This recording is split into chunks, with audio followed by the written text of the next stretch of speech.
Adrian, he reached out his hand. Come with me, not as a servant, not as a charity case, as the woman I choose.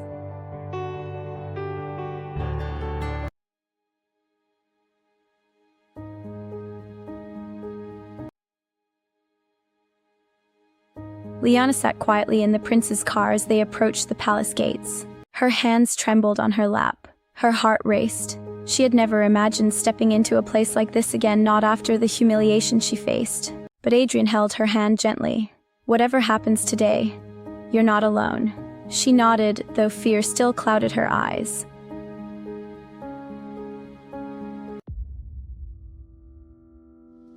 The palace doors opened, and the king and queen waited in the grand hall. This time, their expressions were unreadable. The queen spoke first. Liana, welcome. Her voice was calm, but her eyes were sharp, studying every detail. The king remained silent, arms crossed. They sat at a long table. Servants poured tea. The atmosphere was heavy. The queen finally leaned forward. Tell us about yourself. Liana swallowed. She spoke softly but honestly. About her mother, her struggles, her work, her dreams. The queen listened without interrupting. When Liana finished, the queen placed her cup down. You seem like a good girl, she said. But being with a prince is not about love alone. It is about duty, responsibility, strength. The king added coldly, and sacrifice. Liana lowered her eyes.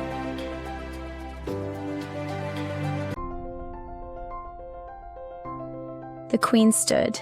Walk with me. Liana followed her through the palace gardens, a place filled with roses, fountains, and marble statues. The queen spoke without looking at her. Do you know what it means to be with a prince? Liana stayed silent. It means your life will never be your own. Every step you take, every word you speak, every mistake you make, will be judged by the world. Liana's heart tightened. The queen stopped and turned to her. So tell me, Liana, why should I allow my son to choose you? Liana took a deep breath. Because I love him, she said softly, and because he deserves someone who sees him as a man, not a crown. The queen's eyes flickered just for a moment. And what about your background? Your poverty? Liana lifted her chin. My background taught me compassion, hard work, humility. If those are flaws, then I have nothing else to offer. The queen stared at her for a long moment. Then she walked away without a word.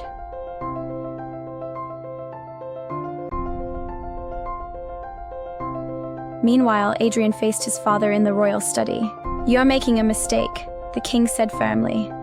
No, Adrian replied. I'm making a choice. You are the future king. You cannot marry a girl with no status, no education, no family name. Adrian's voice hardened. Then I will give up the throne. The king froze. You wouldn't dare. Adrian met his father's eyes. I would rather be a man with love than a king with an empty heart. The king's face darkened with anger.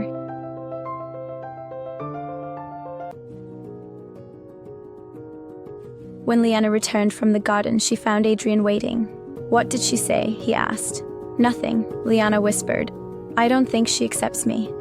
Before Adrian could respond, the king entered the hall. His voice echoed through the room. This relationship is forbidden. Liana's heart shattered. Adrian stepped forward. Father. No, the king thundered. She is not fit to stand beside a prince. Liana felt tears burning her eyes. She turned to Adrian. I told you. Your world will never accept me.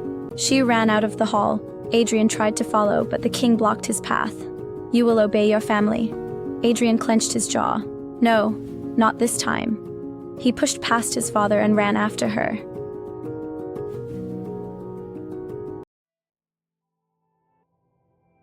He found Liana outside the palace gates crying.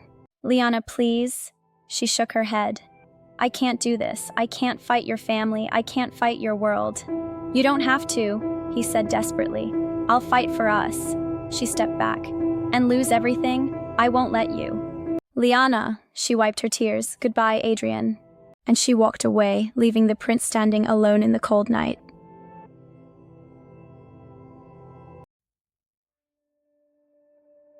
Later that night, the queen found Adrian sitting alone in the garden.